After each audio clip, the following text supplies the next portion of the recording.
Welcome, everyone. I have a wonderful, distinguished guest with me today, Scott Ritter. Scott Ritter is geopolitical analyst, military analyst. Scott Ritter is author of many books. Scott Ritter is U.S. Marine former intelligence officer and weapons inspector, chief inspector for UN. Welcome, Scott. Thank you. Thanks for having me. And Scott's opinion is sought after in United States and across the world. So I'm very privileged to have a few minutes with Scott. Scott, the latest developments on Nordstream. I know that you have spoken extensively on the subject. Seymour Hersh wrote an article about the involvement or potential involvement of United States and Norway. Today, there was a new article that Seymour Hersh says that he has more incriminating possibly evidence of Joe Biden's giving direct orders to destroy Nord Stream pipeline in Germany. What are your thoughts about it? And give us, what do you think should happen next? We don't hear anybody in Congress complain. Obviously, Victoria Nuland came and said that to Marco Rubio when questioned. Mr. Marco Rubio, you are as happy as I am that Nord Stream is just a pile of rubble on the bottom of the sea. With all that said, can we even have an investigation? What are your thoughts, Scott, on the entire Nord Stream and Seymour Hersh and more revelations on Biden involvement on that? Well, I mean, Seymour Hersh has written a very important article, and I think we need to acknowledge that. His conclusions weren't shocking in that I think almost everybody knew, or at least assumed, that the United States was behind the attack. I mean, we have the President of the United States virtually confessing this. We have Victoria Nuland saying this is what she wants to do. We have Tony Blinken saying this is a wonderful opportunity for the United States. I mean, when you piece it all together, it's a very compelling circumstantial case. What Hersh's article has done is provide substance, data points that that even further condemn the United States. Three quick things. One, if Hersh's reporting is correct, Joe Biden has committed one of the most egregious violations of the Constitution imaginable. I mean, he has conspired with his own administration to bypass constitutionally mandated declarations to Congress about war. Because let's be clear, what happened to the Nord Stream pipeline was an act of war carried out by the United States together with a NATO ally, Norway, against an ostensible NATO ally and longtime friend of the United States, Germany. It was an economic Pearl Harbor. So there's just no doubting that. What is going to happen? In the United States, we see that politicians have collectively assumed the hear no evil, see no evil, say no evil approach to this. Because I think almost all of them, while they might not have been aligned with the violations of the Constitution, are happy with the outcome. They didn't want Nord Stream 2 to be up and running. People like Senator Cruz, Senator Marco Rubio, and others. Germany, though, is very unhappy. And, there's the thing about arrogance and hubris, because believe me, that's what led to this attack. It's the arrogance of the United States, the hubris of the United States, that we can do these things because we are the world's sole remaining superpower. The world must revolve around America. Everything is about America. America first, America only, to the exclusion of all else. We attacked a $12 billion piece of vital energy infrastructure that didn't belong to us. And, while some of it was, in fact, owned by Russia, Gazprom, much of it was owned by Europe, Germany, and a consortium of European nations, all of whom we portend to call friend. In Germany, there is silence, or there was silence in the aftermath, because I don't think Germany could quite comprehend the ramifications. You remember the reporter when Joe Biden on February 7th said that Nord Stream would come to an end. The reporter was like, well, how would you do that? This is how are you going to do it? Yes. Yeah. And he said, don't worry, it'll be done. And I think Germany initially was like, what happened? You wouldn't really have attacked us, would you? The answer is yes. And Hersh's article, notice he wrote the article And the first major interview he has given about the article was to a German outlet, which means Cy knows where the pressure point is for this story. It's in Germany, and the story's starting to gain resonance. It's traction. And here's the important thing, and unintended consequences is something that everybody should keep in mind when you carry out bold actions, especially bold criminal actions like Joe Biden ordered against Nordstream 2. If Germany comes to a collective understanding that the United States attacked it, that's it for U.S.-German relations. That might be it for Germany being a member of NATO.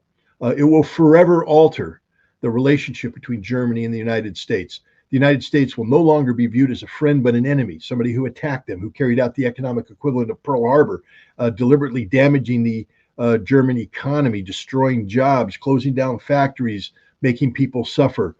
That's not the action of a friend, that's the action of an enemy. And so in Germany right now, you're starting to see more and more members of parliament raising their hands and asking the difficult questions. And these questions are, in large part, empowered by Seymour Hersh's outstanding reporting.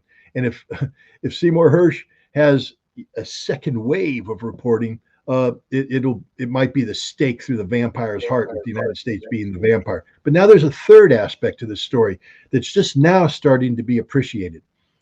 The United States claims that Russia launched an unprovoked act of aggression against Ukraine. And that justifies somehow the actions we're taking vis-a-vis Nordstream. The United States today talks about the need for negotiated settlement. Why won't Russia negotiate? Why won't Russia? Well, if you take a look at the timeline, Russia was doing nothing but demanding negotiated settlement. The Minsk Accords, Russia was pursuing these prior to the decision to invade. It wasn't Russia that shut down the Minsk Accords. It was Ukraine. It was France and Germany. And we now know why. Former President Poroshenko, former Chancellor Merkel, former French President Hollande, all admit that it was a sham, a lie. All they wanted to do is buy time to build up a Ukrainian military. The Russian attack that took place on February 24th wasn't designed to capture Kiev, it was a campaign designed to get Ukraine to the negotiating table, which they did 3 times in early March, and they were able to come very close to finalizing a negotiated peace of settlement that could have been signed on 1 April in Istanbul. But Boris Johnson came in, ordered by the United States, to shut it down. And you have to ask yourself, why? Why?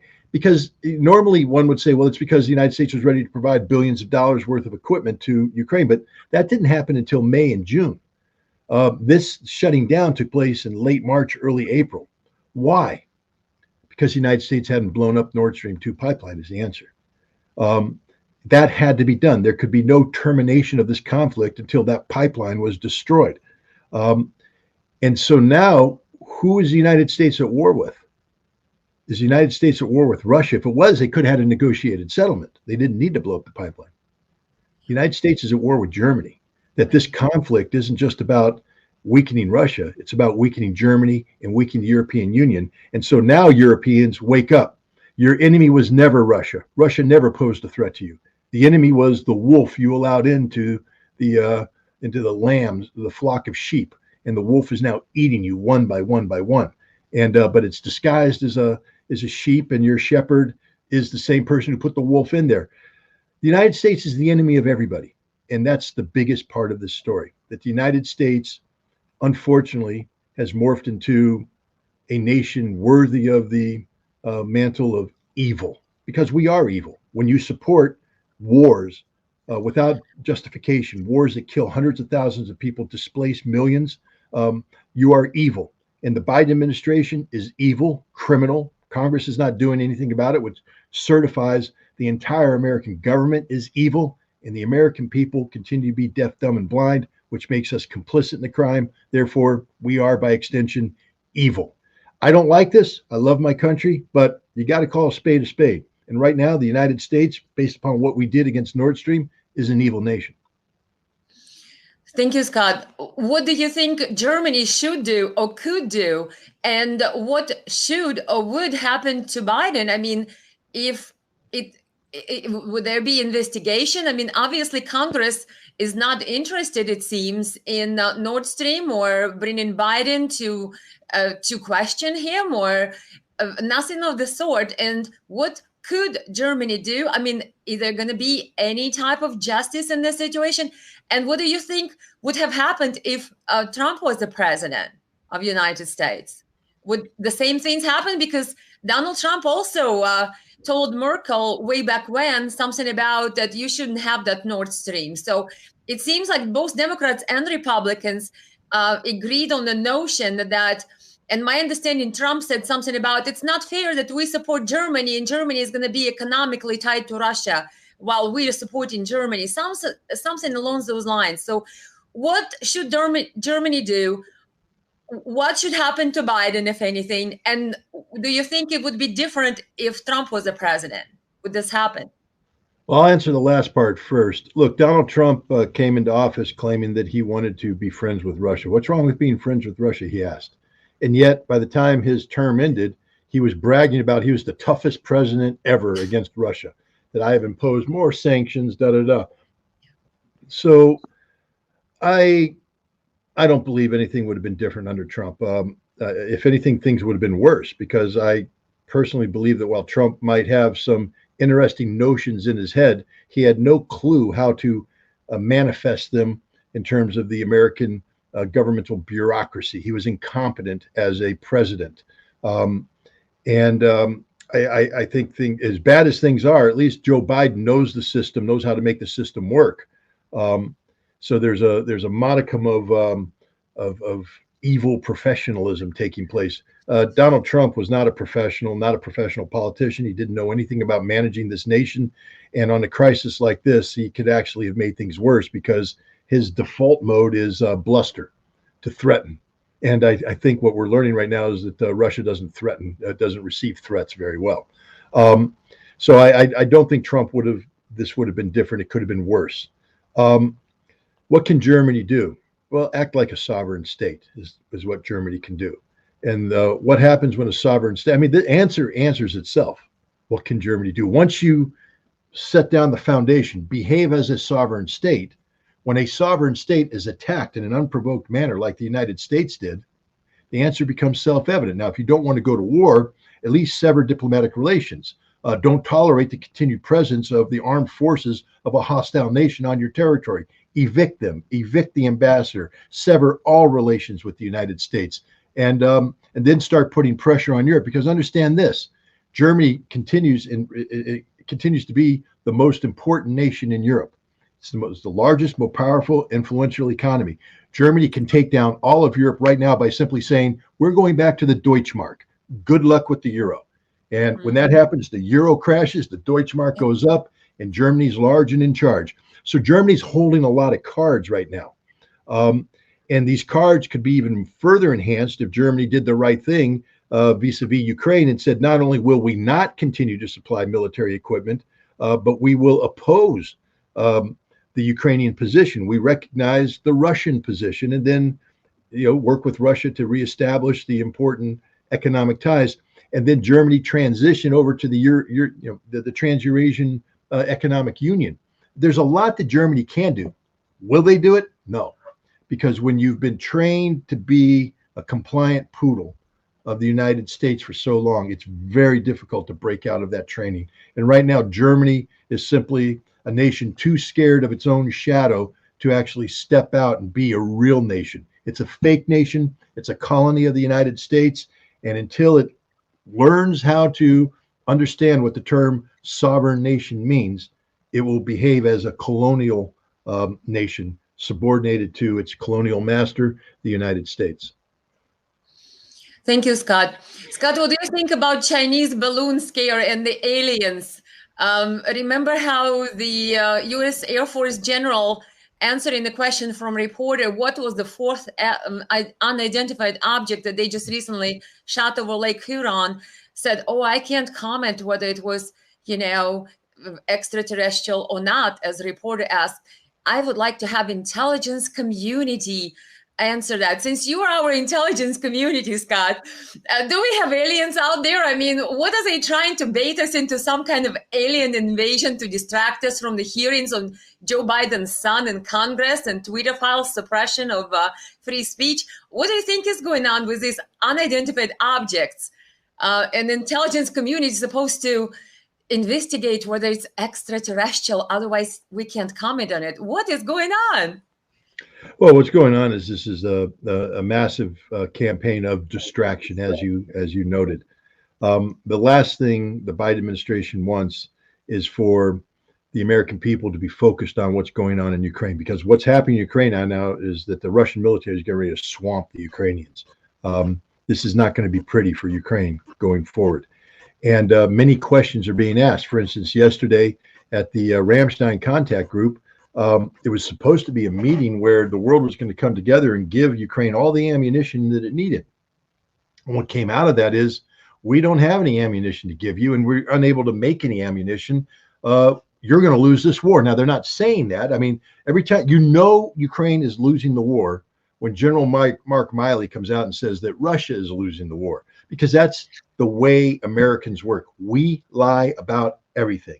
So when Mark Milley comes out and says Russia's losing, Russia's suffering immense casualties, why would he have to lie about that? Because Ukraine's suffering immense casualties. So you mirror the reality of Ukraine onto Russia. The fact is, there's nothing NATO can do to help Ukraine turn the tide on the battlefield. This is going to be a horrific defeat for Ukraine and an embarrassing defeat for NATO and the United States. And the last thing the Biden administration wants anybody to do right now is start asking questions about that. So, hey, boom, balloon problem.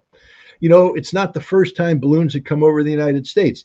And I will say this, I will bet you a dime to a dollar that we knew all about that Chinese balloon. I knew about that Chinese balloon. I know what the experiments China's running. I know the sensor package up there because the Chinese have said what it is. It's a civilian sensor package designed for high altitude, data collection about, water particles and things like that relate to climate change. The Chinese are very concerned about glacier melting in the Tibetan Plateau. And so they've been putting up tethered balloons there for many years using the same sensor suite. Google it, you'll see it. And we know what that does. But now, because you're dealing with climate, it's global climate. So you can't just deal with what's going on above the Tibetan Plateau. You have to understand why, weather patterns come into the Tibetan Plateau, how it's influenced around the world, and where it originates. So you send balloons out to collect the data around the globe so you can get this comprehensive picture. And we know it because we support it, because it's part of climate change research. We knew this, but no, we have to distract. Oh, look, a balloon. We got to shoot it down. Really? You don't need to shoot it down, but we did shoot it down. We turned it into a crisis. And now we've had the North American air defense system fine-tune its radar, so it's detecting everything else that we're now shooting down. What gets me is we had to waste, about $1 million taking down one of these balloons, which, might cost $20,000. They said we had to do it for national security, but it wasn't national security. We had to do it to protect airliners, you see, because airliners fly up and they could run into these balloons. But when was the last time you heard about an American airliner hitting a balloon and crashing? You haven't, because it doesn't happen. So this isn't, national security. This has been going on forever. It's not a threat, but we have to distract. We have to create a crisis mode. We have to get people to stop talking about Russia and start talking about China. And so we do that with this, basically another lie. Again, I just go down to, this is the most basic advice I can provide anybody. Whenever a U.S. government official speaks, they are lying. Their job is not to tell you the truth. Their job is to shape your perception. And they will shape your perception by throwing the information to you that they need you to focus on, so that you're not asking the real questions about what's really going on. I think you also wrote an article for RT the other day. I read it. It said something about when the American government speaks, it lies. talking about the anthrax little vial that was shaken there and presented as a reason for us to go to another war. Thank you, Scott. Thank you for that explanation. Really quickly here, I watched an interview with you, and I thought it was profound when you spoke about that you took an oath as a Marine to not to the government, but to the Constitution. And I wanted to follow up with a question on that. Remember, you said that when there was a war in Iraq, and the interviewer asked you, how do you take the orders if you know that they're unconstitutional? So my question is, how does American military and the soldier, if they know or feel in their heart that the government lies, I think that was also mentioned in that interview with you, and then he receives an order, is he supposed to abide by the order, even though he knows, like you intelligence officer, you know when government lies, when it doesn't? How would the soldier then react if the soldier knows he took the oath to the Constitution and he feels that this order is unconstitutional? What does the soldier supposed to do? Well, military personnel have been trained to respect international humanitarian law. And there are certain givens in this that we don't attack civilians. We don't bomb hospitals. We don't torture people. We don't murder prisoners of war. We don't abuse prisoners of war. And so if somebody gives us an order and we assess the order and we say, this is going to require me to attack a protected civilian area, then you are obligated by your oath to refuse that order. You cannot legally execute an unlawful order, and an unlawful order is defined by an order that violates the Constitution or violates international humanitarian law that has been adopted by the United States as such. But here's the thing. Our job is to obey the lawful orders of those appointed above us. And in the military, the tip of the triangle at the top there, the apex, is civilian leadership. There is a mechanism in the United States for legal review. In all command staffs, especially 4-star command staffs, there is a legal advisor, and that legal advisor reviews instructions given, for instance, by the civilian authority to a combatant commander to execute an operation. Before that order is given, there's an attorney general that's also reviewing these orders for constitutionality. So as long as you have checks and balances in place where, duly mandated legal authority is reviewing orders for their constitutionality, and it's passed through the appropriate wickets, I'm not, as a combatant, a junior officer, I'm not a duly mandated legal review authority. I have been trained on very narrow windows that are black and white when it comes to international humanitarian law. But if I'm given the order to cross the line of departure and go into Iraq, I don't get to say that's an unconstitutional order, because people above me have already reviewed that order and deemed it to be constitutional. Okay. But I can't, if someone says, kill that prisoner. No, see, that I can't do.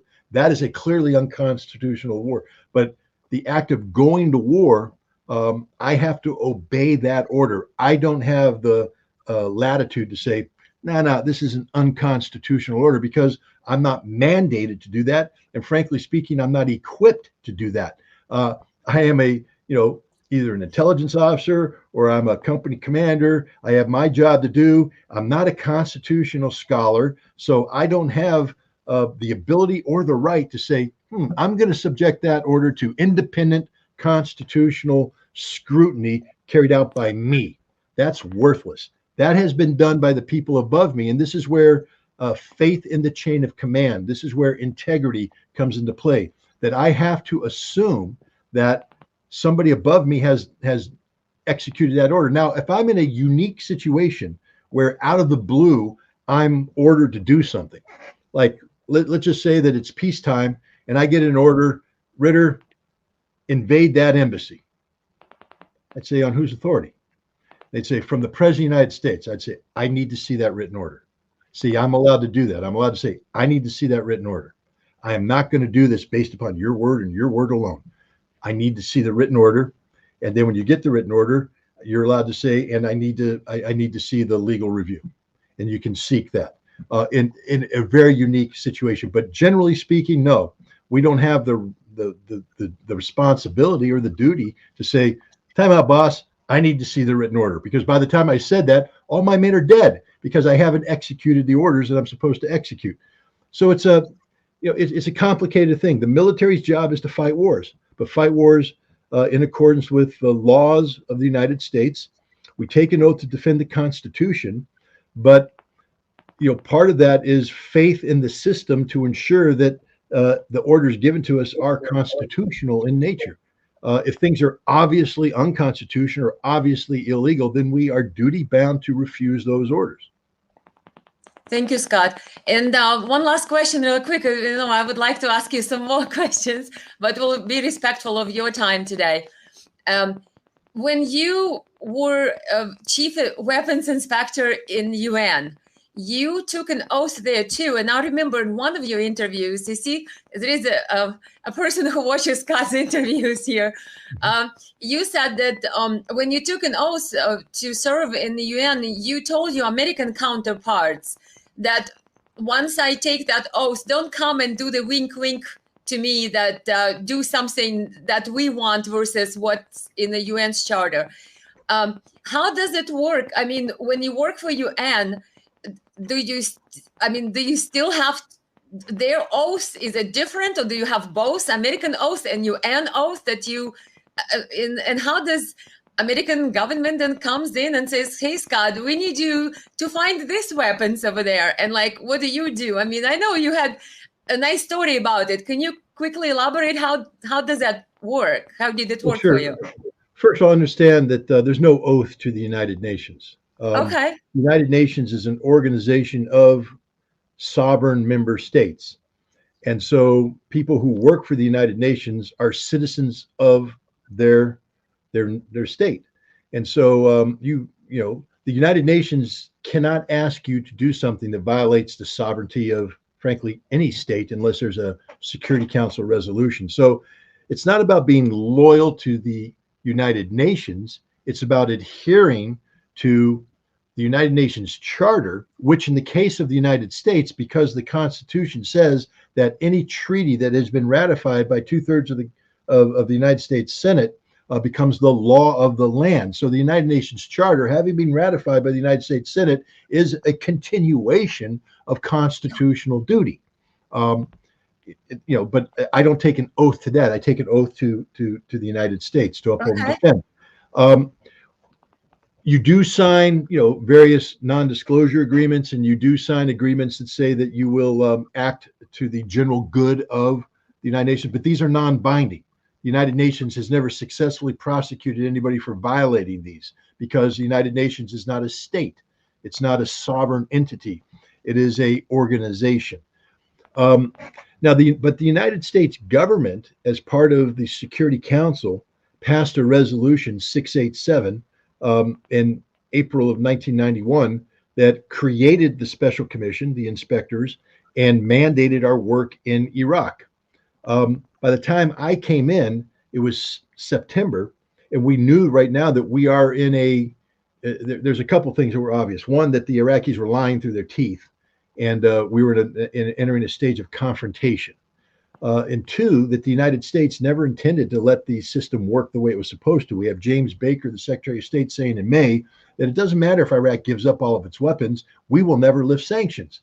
And as a UN inspector, the only thing that gives us any legitimacy is that quid pro quo, to go to the Iraqis and say, give up your weapons, and then we lift the sanctions. But if we come in and say, give up your weapons, but you're never going to get sanctions lifted, they're going to say, then why should we give up our weapons?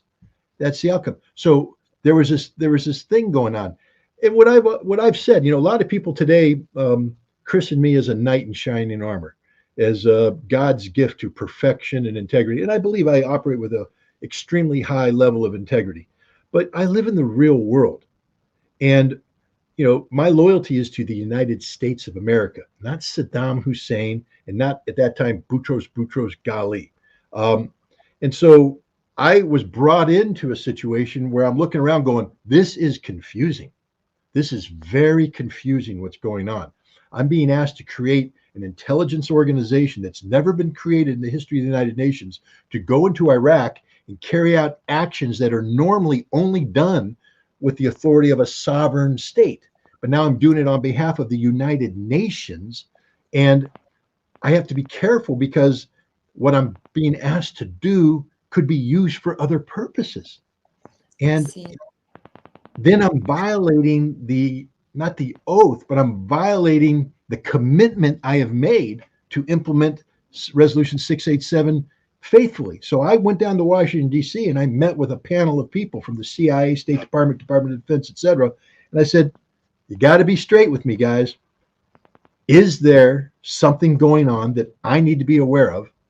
And if so, what would I be required to do?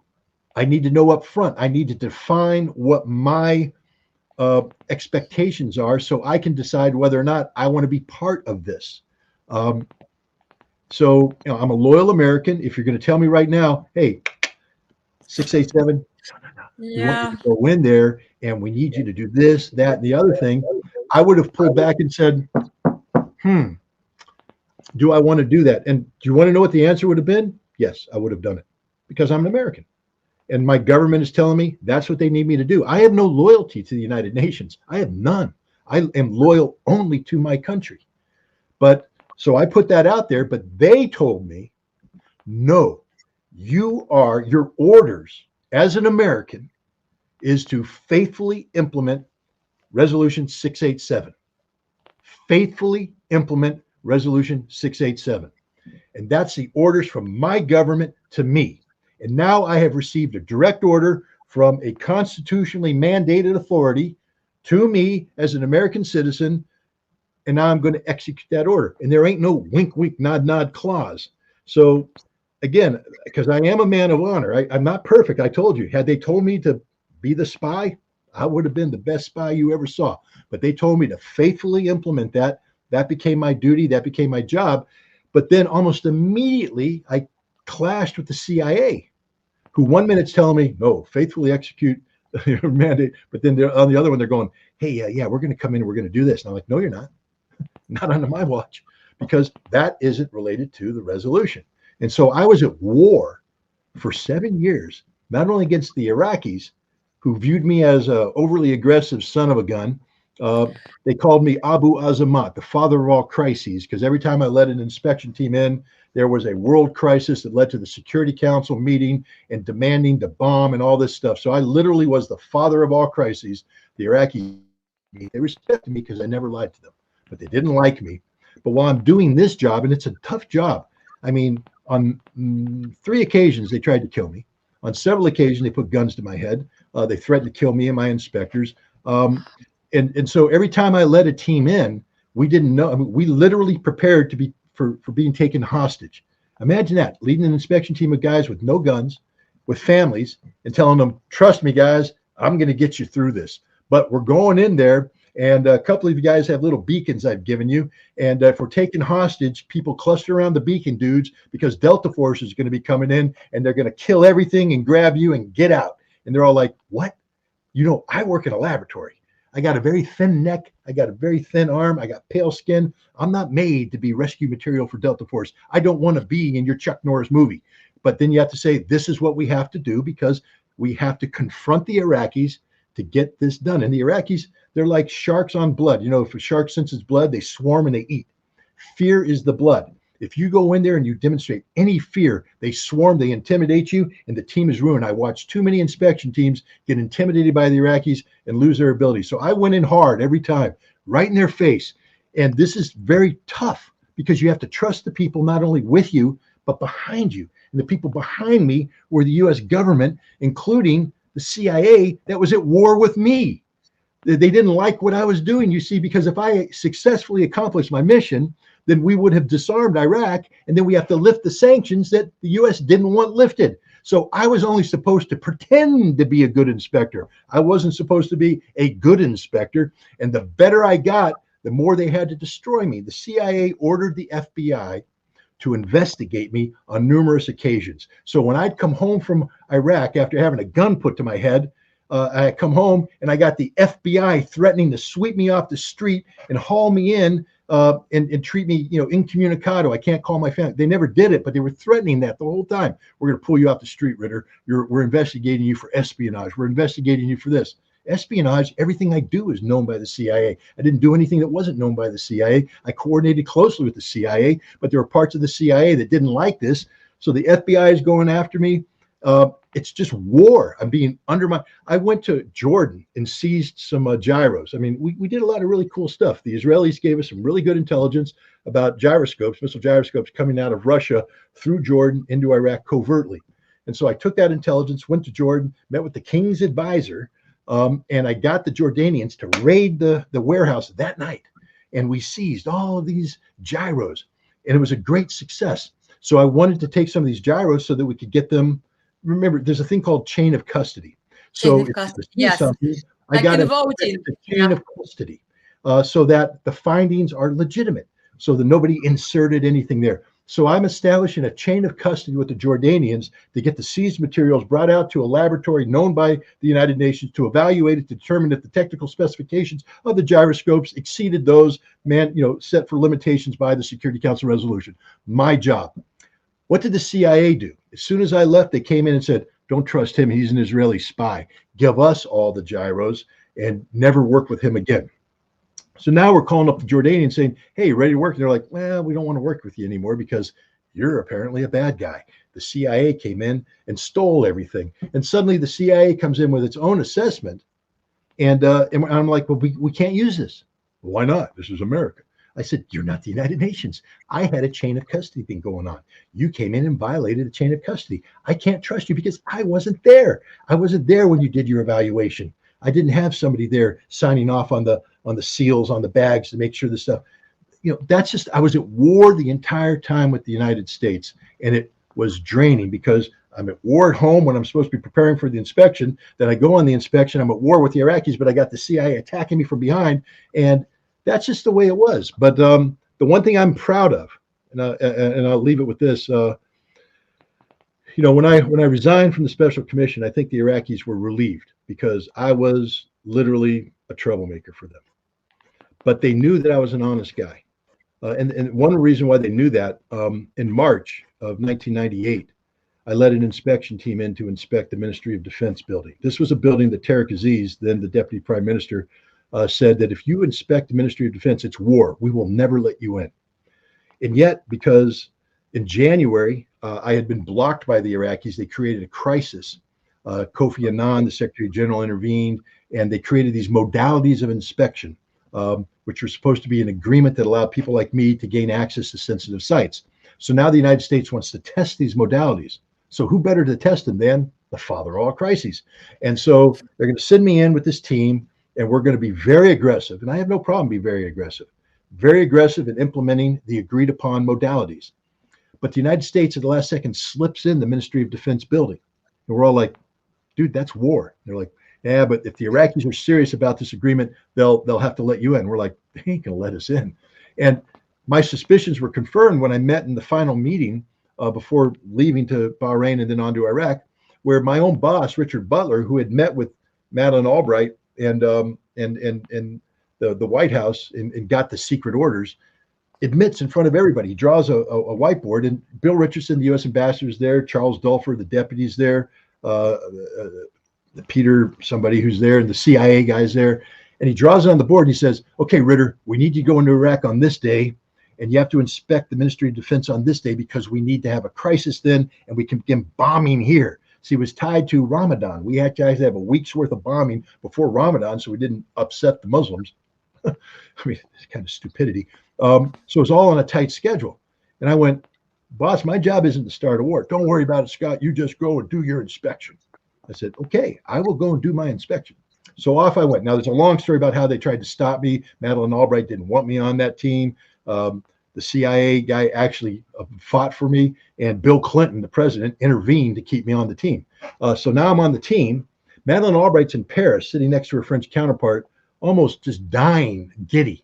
And she's like, oh, man, something's going to happen. Points to her watch. Cruise missiles are going to be hitting Iraq pretty soon. The guy's like, how do you know? We got an inspection team in there, and the fix is in. The fix is in? Yeah, the fix is in. It's going to happen. Well, the fix wasn't in, you see, because I didn't work for the United States government. I was told by the U.S. government to faithfully implement Security Council Resolution 687. So when I showed up at the site, Amr Rashid, the Minister of Oil and one of their former head weapons master director, comes in. He says, you're not allowed in here. I said, I got to come in. You can't come in. I said, okay, you do know what happens if you kick me out. If the second I leave, the missiles come in, you're dead, they're dead, everybody's dead. And I said, so that, and he's like, well, yeah, but you're going to violate our sovereignty. I said, I'm not here to violate your sovereignty. You know me. I've been to every sensitive site in Iraq, and I've always done the right thing. You've never once accused me of spying. I know you've accused other people of, but not me. And he's chewing on it. And I said, look, you got to let me in on my terms. You don't get to dictate terms. That's not how this works. I get to go in with the number of people I want to do what I want to do, because that's what the law says. And they bounced it up to Tariq Aziz. They bounced it up to Saddam Hussein. We intercepted all the communications. We know what they were saying. And finally, they came back and they said, okay, you get to go in. But they were looking at me like, we're watching you. I led my team in, and we spent, I think, over 8 hours inspecting that building. In a very intrusive inspection. Imagine letting a team of Iraqis into the Pentagon, into the Secretary of Defense's office, into the Joint Operations Center with the maps on the board. That's how sensitive it was. And I'm leading the team in there, and we're doing this. Yeah. But I told my team, we're not here to spy. I don't want any of this. So we're looking for very specific things. And after 8 hours, we came to the conclusion that none of the things we were looking for were there, and we withdrew. And Madeleine Albright was so angry, so furious that I had not given her her war. Sandy Berger, the national security advisor, went from 1 second saying that I'm, like Darth Vader, the guy that goes in and cause trouble. Then I became overnight the greatest threat to American national security. For what? For being a man of integrity and doing my job. Some people out there would say, well, Scott, come on, man, you should have played the game. No, I don't play games. I do my job. If you want me to do a job, you have to tell me what the job is. And they told me the job was 687, faithfully executed. But the Iraqis at that point trusted me, and they didn't like me, but they trusted me. And in 2002, when I was trying to stop the war, to build up the war, I approached Tariq Aziz and said, I need to come to Iraq, and I need to address your parliament. He said, why would we let no foreigners ever spoken to our parliament? And I said, well, I am. He said, why? I said, because I have to convince them that letting weapons inspectors back in is a good idea. And he said, it's not a good idea. I said, it is a good idea, because if you don't, you're all going to die. We're going to invade. The only way to stop the invasion is to let the inspectors back in. And they thought about it, and they let me in. And I got to do the speech. Nobody censored my speech. Historic speech. I don't get any credit for this, but I went in there and gave a speech. I was reviled in the United States as Saddam's shill, a traitor. And from that speech, I actually then got to talk to the foreign minister, the deputy prime minister, the vice president, and anybody who knows what's going on in Iraq at the time. Taha Yassin Ramadan was actually running Iraq while Saddam Hussein was writing love poems. So I got to speak to the most powerful man in Iraq, and I won them over. And they let inspectors back in. So there was a wonderful brief opportunity where inspectors had a chance to stop a war, but the United States wasn't going to let them. But that's a different thing. But my point is, the Iraqis trusted me so much that they let me speak to their parliament without anybody censoring without anybody knowing what I was going to say, with live TV cameras. I was being broadcast to the world. And that's trust. And that trust isn't given, it's earned. And I earned it by 7 years of strict adherence to Resolution 687. The irony is, I earned the trust of the Iraqi government, and I earned the hatred of my own government. That's the way it goes. Thank you very much, Scott. It's an excellent answer. I have so many more questions, but we'll do it the next time. We'll do it another time. I appreciate being to understand. It's just today's a busy day. I understand perfectly. And I want to thank everybody who is watching me and Scott, and hopefully will join us the next time. Thank you, Scott. Thank you.